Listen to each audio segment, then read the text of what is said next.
नमस्कार, मैं हूं अनुपम कुमार और आप देख रहे हैं मिरर मीडिया का खास कार्यक्रम मिरर मॉर्निंग। बात करेंगे हम तमाम बड़ी खबरों की, लेकिन उससे पहले रुख करते हैं आज की सुर्खियों पर। हजारीबाग बैंक डकैती कांड, एसपी ने खुद संभाली कमान। टेक्निकल सेल, फिंगरप्रिंट और सीसीटीवी के जरिए शुरू हुई जांच।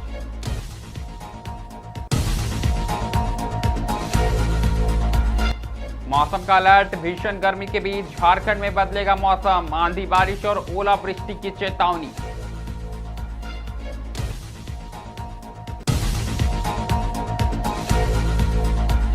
प्रसव के दौरान महिला की मौत के बाद बर्धमान नर्सिंग होम में हंगामा, तोड़फोड़ और 3 गिरफ्तार।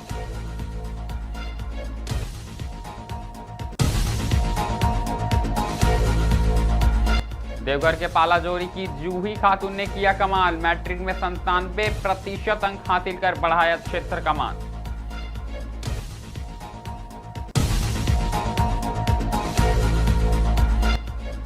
एयरपोर्ट की मांग पर सियासत तेज, विधायक अरूप चटर्जी ने सांसद से कहा, पूरी सब्जी से नहीं, केंद्र के क्लीयरेंस से बनेगा एयरपोर्ट।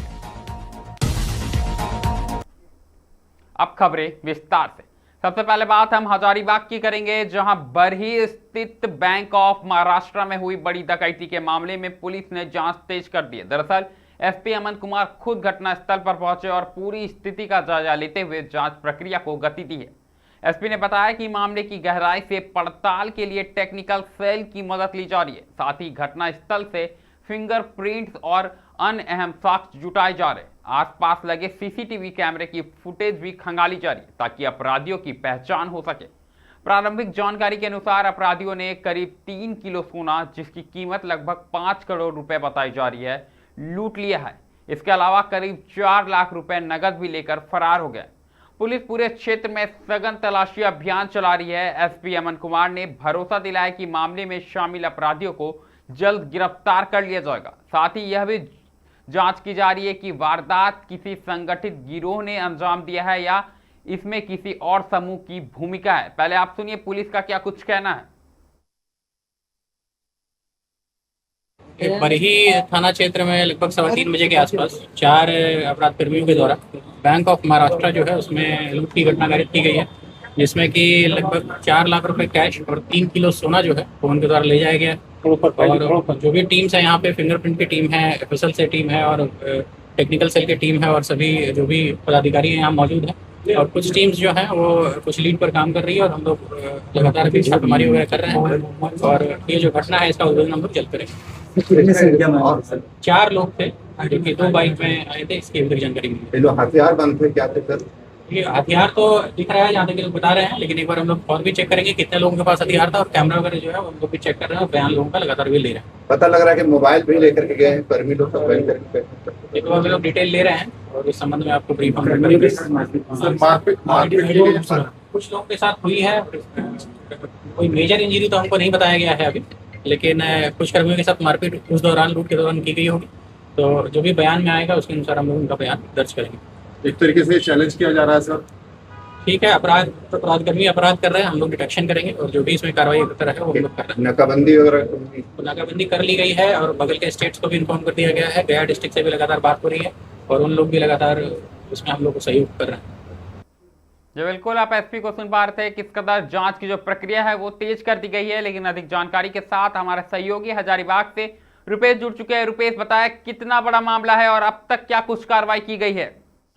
जी अनुपम, ये अभी तक का काफी बड़ा मामला माना जा रहा है, जहां छोटे हथियारों के बल पे एक बैंक को 4 लोग 10 मिनट के अंदर लूट लेते हैं। ये काफी बड़ी वारदात सामने आ रही है, क्योंकि कुछ दिनों पूर्व हजारीबाग के एसपी अमन कुमार ने भी अपना पदभार ग्रहण किया था और कहीं ना कहीं बड़का गांव में जिस तरह से अपराधियों ने उन्हें एक चैलेंज दिया था, अगजनी, एक हाईवा को अगजनी करके, उसी तरह से अगर माना जाए तो इस तरह फिर से उन्होंने हजारीबाग के पुलिस अधीक्षक को एक चैलेंज दिया है, कहीं ना कहीं कि जो अपराधी हैं वो बेखौफ होकर अपराध करेंगे। उसको चैलेंज एक्सेप्ट करते हुए अब अमन कुमार ने भी पूरी जांच को कड़ाई से देख रहे हैं। जी बिल्कुल रुपेश, अगर हम बात करें तो 4 की संख्या में अपराधी आते हैं। ऐसे में सीसीटीवी फुटेज खंगाली जा रही है, फिंगरप्रिंट्स की जांच की जा रही है। एसपी ने खुद कमान संभाल ली है। क्या कुछ जानकारी है, क्या लगता है किस प्रकार से जांच की प्रक्रिया जारी है? जी अनुपम, आपको अगर पूरी घटना की बात करें तो कल 3 बजे ये घटना घटी थी, 3:09 में, जिसके बाद से 10 मिनट के अंतर में यह पूरी घटना को करके मुजरिम जो है वो बाहर निकल गए। ये हालांकि ये सारी घटना सीसीटीवी कैमरे में रिकॉर्ड हो गई और सिक्योरिटी पर्पज से अभी तक पुलिस के द्वारा ये सीसीटीवी कैमरे को लीक नहीं किया गया है, बाहर नहीं दिया गया है। वहीं आपको बता दें 4 नकाबपोश अपराधी बैंक के अंदर घुसते हैं और जो डिप्टी मैनेजर है उसके पास जाकर जो सभी लोगों को एक तरफ कर देते हैं और उसके बाद वहां पर लॉकर से 3 केजी सोना, जिसकी कीमत 4 से 5 करोड़ रुपए बताई जा रही है, और लगभग बैंक के कैशियर के पास उपलब्ध 4 से 5 लाख रुपए जो कैश है वो लेकर फरार हो जाते हैं। उसके बाद देर शाम वहां पर हजारीबाग के पुलिस अधीक्षक पहुंचकर औचक निरीक्षण भी करते हैं। जी बिल्कुल रुपेश, लेकिन ये बातें भी सामने आ रही है कि इस लूटकांड में कहीं ना कहीं संगठित गिरोह के नाम शामिल हो सकते हैं, बड़ा संगठित गिरोह शामिल हो सकता है। इसके बारे में क्या कुछ जानकारी आ रही है?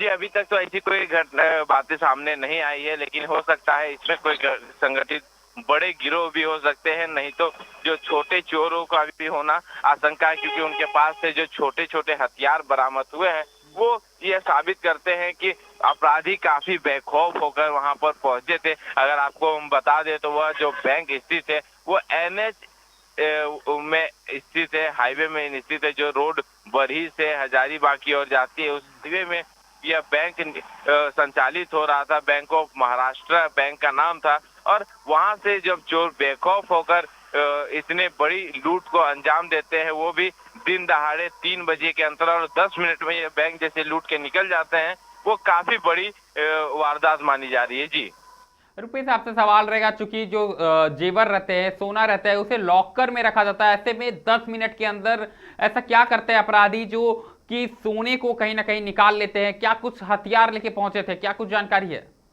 जिस तरह से सीसीटीवी फुटेज की बात अगर करें अनुपम, तो कई हथियारों के कई दोषियों के पास लाठी तक मौजूद था और एक से 2 अपराधियों के पास छोटे बंदूक उपलब्ध थे, जिसके दम पर उन्होंने लोगों को साइड किया और जो बैंक के जो कर्मी हैं उन्हें डराकर लॉकरों से सारी सोने को निकाला और उसके बाद अगर बात की जाए तो कैशियर के पास जो रकम मौजूद थी 4 से 5 लाख रुपए, उसे लेकर फरार हो गए। जी, कितनी चिंताजनक बात है रुपेश। एक तरफ जहां नए एसपी पदभार ग्रहण करते हैं, एक के बाद एक बड़ी घटना हो रही है, ऐसे में बरही पे दिन दहाड़े ऐसी घटना कितना कानून पर सवाल उठाती है? जी आपको बता दें अनुपम, ये काफी बड़ी घटना मानी जा रही है, क्योंकि जिस तरह से हजारीबाग के पुलिस अधीक्षक ने पदभार ग्रहण किया, कानून व्यवस्था सुधारने के लिए ये पदभार ग्रहण किया था। और आपको बता दें कि जिस तरह से उन्होंने जब से ज्वाइन किया है तब से कई एक बड़ी घटनाएं हजारीबाग में मौजूद हो चुकी है, घटित हो चुकी है, जिस कारण से हजारीबाग के पुलिस अधीक्षक की कार्यशैली पर भी लोग कहीं ना कहीं सवाल उठाने लगे हैं, क्योंकि यह जो बड़ी घटनाएं लगातार जो हो रही है, अगर इससे पूर्व की घटनाओं की बात करें तो पुलिस अधीक्षक ने भी कार्य अच्छे किए, जितने वारंटधारी थे उन्हें सलाखों के पीछे पहुंचाया है। वहीं अगर बात करें तो बड़का गांव में जिस घटना को अंजाम दिया गया था, हाईवा को अगजनी के हवाले किया गया था प्रिंस खान गिरोह के द्वारा, तो उस गिरोह का जो सक्रिय सदस्य थे, वो जो जिन्होंने इस घटना को अंजाम दिया था, उन्हें भी पुलिस ने 24 घंटे के अंदर धर दबोचा है। अब देखना यह होगा कि इस घटना को कब हजारीबाग के पुलिस अधीक्षक अमन कुमार इसको पकड़ लेते हैं और कब इस केस का उन जो दोषी है उन्हें सलाखों के पीछे ये पहुंचा पाते हैं।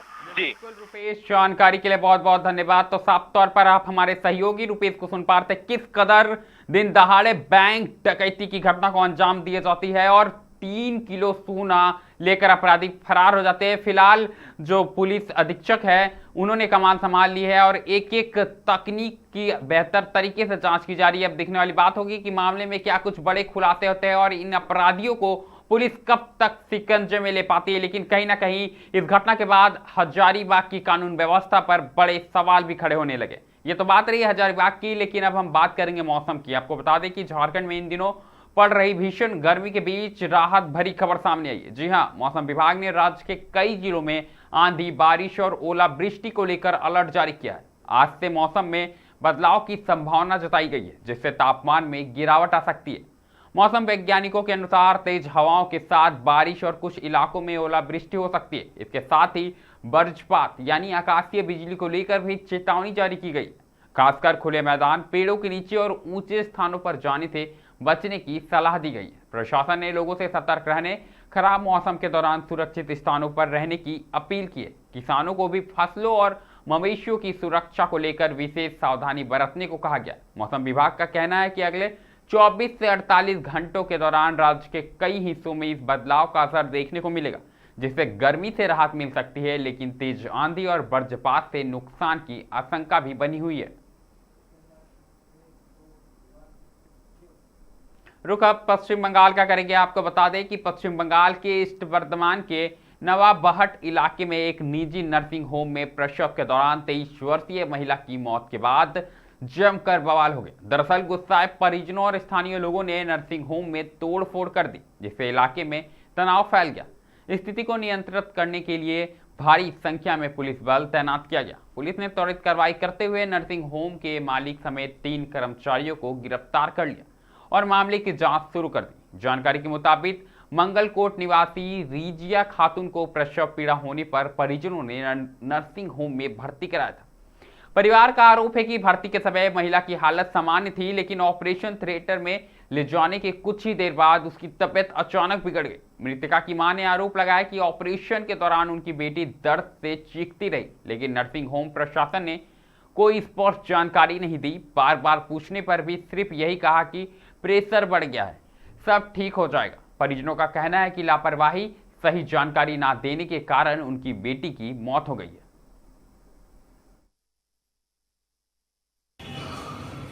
আমাদের নার্সিংহোমে গতকাল একটি ডেলিভারি হয় এবং যেটা আমরা খবর পেলাম যে ডেলিভারি হওয়ারকালীন যখন সিজারিয়ান সেকশন স্টার্ট হয় তখনই পেশেন্টের খিঁচুনি আরম্ভ হয় ওটিতে, এবং খিঁচুনি হওয়ার পর পেশেন্টকে যথারীতি পেশেন্টকে আমরা সিজার এখানে যে ডাক্তার ম্যাডাম করেছেন উনি সফলভাবে সিজার সম্পন্ন করেছেন, এবং সেই টাইমে সিজার করার পর পেশেন্টের বাচ্চারও শারীরিক অবস্থার অবনতি হয় এবং পেশেন্টেরও শারীরিক অবস্থার অবনতি হয়।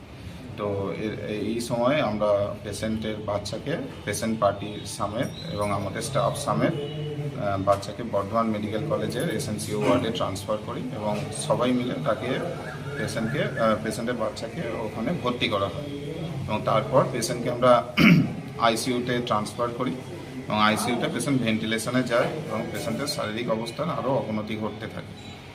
তো খিঁচুনি হয়, বারবার খিঁচুনি হয়, সেই জন্য আমরা পেশেন্ট পার্টিকে সম্পূর্ণ কাউন্সেলিং করে এবং সবার সম্মতি নিয়ে পেশেন্টকে বর্ধমান মেডিকেল কলেজে ট্রান্সফার করা হয়।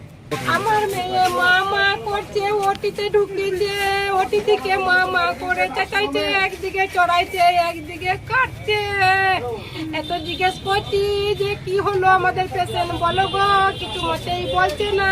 শেষ পর্যন্ত পায়ে ধরছি, তাও বলছে না, কিছু হয়। बात अब देवघर की करेंगे, जहां पालाचोरी प्रखंड के धावा पंचायत की होनहार छात्रा जूही खातून ने मैट्रिक में शानदार सफलता हासिल कर पूरे क्षेत्र का नाम रोशन किया। दरअसल झारखंड एकेडमिक काउंसिल द्वारा घोषित परिणाम में जूही ने 500 में से 485 अंक प्राप्त कर 97% अंक हासिल किए। इस बेहतरीन प्रदर्शन के साथ वह सनरेज हाई स्कूल पालोजोरी की स्कूल टॉपर बनी। वहीं जिला टॉप 10 में भी पहला स्थान प्राप्त कर नई मिसाल कायम की है। विषयवार अंक की बात करें तो जूही ने हिंदी में 96, अंग्रेजी में 92, गणित और विज्ञान में 100% यानी 100, सामाजिक विज्ञान में 97 और संस्कृत में 82 अंक प्राप्त किए। सभी विषयों में A+ ग्रेड हासिल कर उन्होंने अपनी मेहनत, अनुशासन और लगन का परिचय दिया। जूही की इस उपलब्धि से विद्यालय सहित पूरे पालोजोरी क्षेत्र में खुशी का माहौल है। बात करेंगे धनबाद की, जहां की सियासत में इन दिनों पद यात्रा और एयरपोर्ट के मुद्दे पर घमासान छिड़ा हुआ। दरअसल निरसा विधायक अरूप चटर्जी ने सांसद ढुल्लू महतो की पद यात्रा पर तीखा हमला बोलते हुए इसे महज एक दिखावा करार दिया। अरूप चटर्जी ने न केवल वर्तमान सांसद बल्कि पूर्व सांसद PN सिंह की कार्यशैली पर भी गंभीर सवाल खड़े किए हैं। अरूप चटर्जी ने सांसद ढुल्लू महतो की पद यात्रा पर तंज कसते हुए कहा कि भीड़ जुटाकर पंडाल लगाकर और लोगों को पूरी सब्जी खिलाकर राजनीति करना आसान है, लेकिन विकास के लिए जरूरी जानकारी रखना और प्रयास करना अलग बात है। उन्होंने कहा कि सांसद को थोड़ी जानकारी रखनी चाहिए कि एयरपोर्ट केंद्र सरकार से क्लियरेंस नहीं दिया जा रहा। उन्होंने आगे कहा कि भीड़ दिखाकर राज्य सरकार की छवि खराब करने की कोशिश हो रही है, जबकि सच्चाई ये है कि जिस दिन केंद्र सरकार राज्य को चिट्ठी देगी उसी दिन धनबाद में एयरपोर्ट बनने का रास्ता साफ हो जाएगा।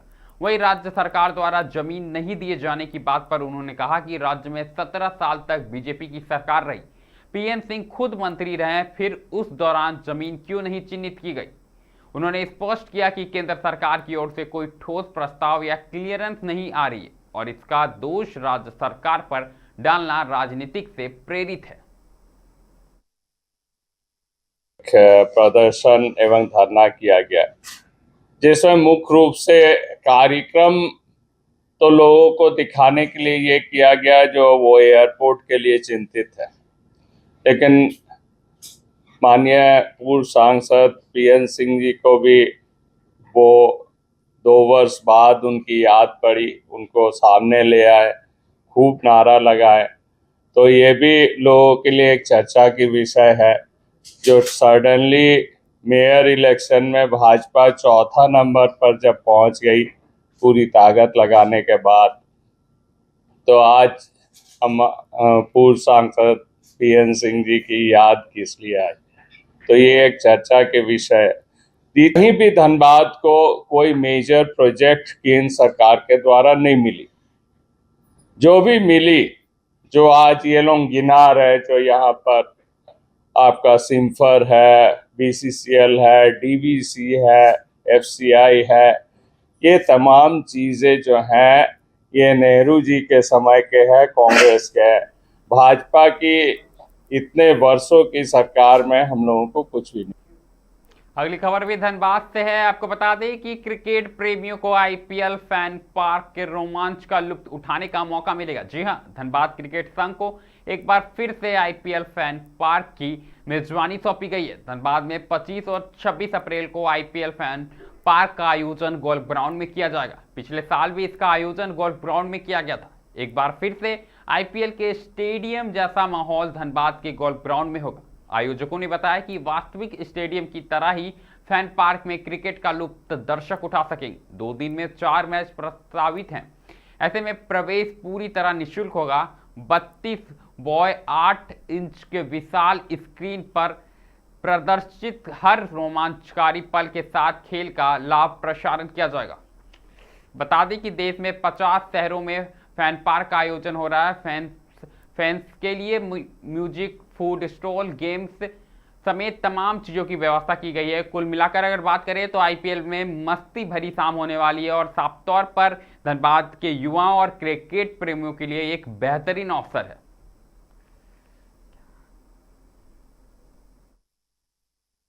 धनबाद के प्रेमियों के लिए बहुत ही सौभाग्य की बात है और मैं झारखंड स्टेट क्रिकेट एसोसिएशन और बीसीसीआई को धन्यवाद देता हूं। उन्होंने तीसरी बार इस फैन पार्क का आयोजन करने का मौका दिया है और गोल्फ ग्राउंड में यहाँ के खेल प्रेमियों ने जिस तरह से पिछली बार 2 बार सक्सेसफुल रहा, लोग आके मैच देखें, एंजॉय करें। मैं चाहूँगा कि यहाँ के जितने खेल प्रेमी है, खिलाड़ी हैं, आए ग्राउंड में मैच देखें और एंजॉय करें। इसके पीछे का हम लोग का है कि 10 से 15-20 हज़ार के दर्शक आए थे देखने के लिए। जो रिकॉर्ड हम लोग के पास में है, पिछली बार करीब 20,000 करीब दर्शक राउंड चले गए। गोल्फ ग्राउंड पे धनबाद में फैन पार्क होने जा रहा है, जहाँ पे 32 बाई 18 फुट की बड़ी सी स्क्रीन पे मैच टेलीकास्ट होगा 25 और 26 अप्रैल को। 25 तारीख को Delhi Capitals versus Punjab Kings afternoon game रहेगा। इवनिंग में Rajasthan Royals versus Sunrisers Hyderabad रहेगा। संडे 26 तारीख को Gujarat Titans versus Chennai super Kings और इवनिंग में एलएसजी वर्सेस केकेआर का गेम रहेगा। इन फैन पार्क की एंट्री का गेट्स ओपन होगा 2:30 को। बिल्कुल ही फ्री एंट्री है सबके लिए, किड्स, फैमिली सब आ सकते हैं, सीनियर सिटीजन्स भी आ सकते हैं। सबके लिए सिटिंग प्रॉपर हमने अरेंज किया है। 8 to 10,000 की कैपेसिटी है। अगर बढ़ सकता है तो हमारे पास अरेंजमेंट है बढ़ाने के लिए। यहाँ पे सिटिंग नीचे रहेगा ग्राउंड पे। हम इसको एक पार्क बोलते तो पार्क जैसी सिटिंग देना पड़ेगा। सीनियर सिटीजन के लिए ऑब्वियसली चेयर्स रहेगी। किड्स के लिए गेम्स रहेंगे, काफ़ी प्रकार के फॉलिंग बैट्स रहेगा, VR स्टिमुलेशन रहेगा, 1-to-1 क्रिकेट रहेगा, फेस पेंटिंग रहेगा।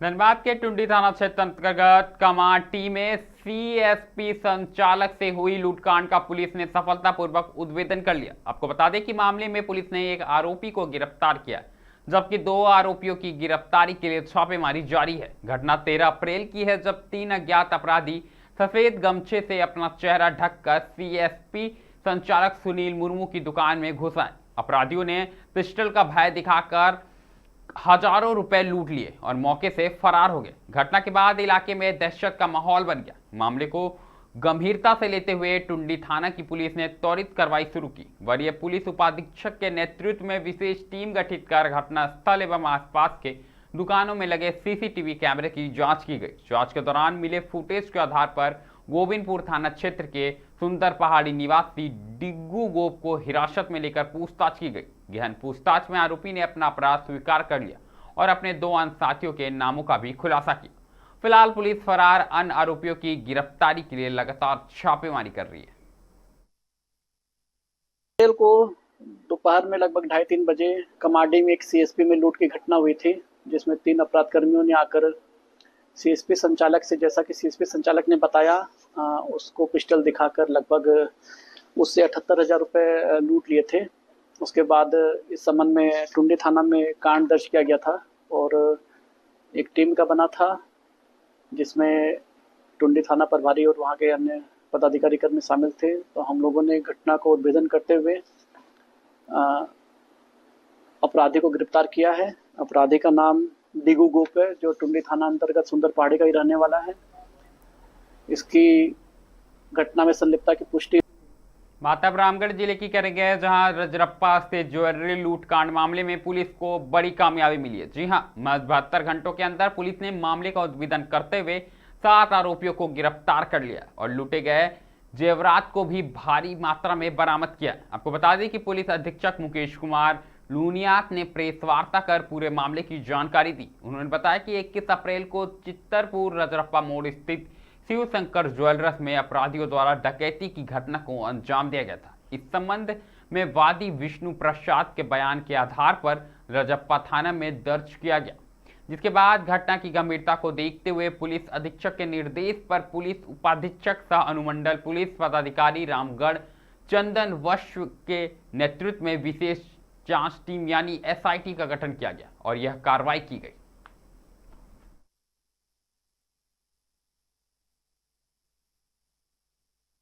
थाना अंतर्गत शिवशंकर ज्वेलर्स में शाम के समय हथियारबंद अपराधियों के द्वारा डकैती की घटना को कार्य किया गया था।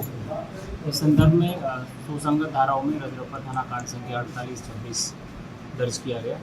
कांड की गंभीरता को देखते हुए इस घटना में संलिप्त जितने अपराध कर्मी हैं उनकी गिरफ्तारी, कांड के उद्भेदन और घटना में लूटी गई सामग्री की बरामदगी हेतु पुलिस उपाधीक्षक मुख्यालय, जो वर्तमान में अनुमंडल पुलिस पदाधिकारी रामगढ़ के चार्ज में हैं, के नेतृत्व में एक विशेष अनुसंधान दल का गठन किया गया, जिसमें रामगढ़ अनुमंडल के सब इंस्पेक्टर अमूमन सभी थाना प्रभारी शामिल थे। गठित टीम के द्वारा मानवीय आसूचना और तकनीकी साक्ष्यों के आधार पर बहुत ही पेशेवर तरीके से कांड का उद्भेदन करते हुए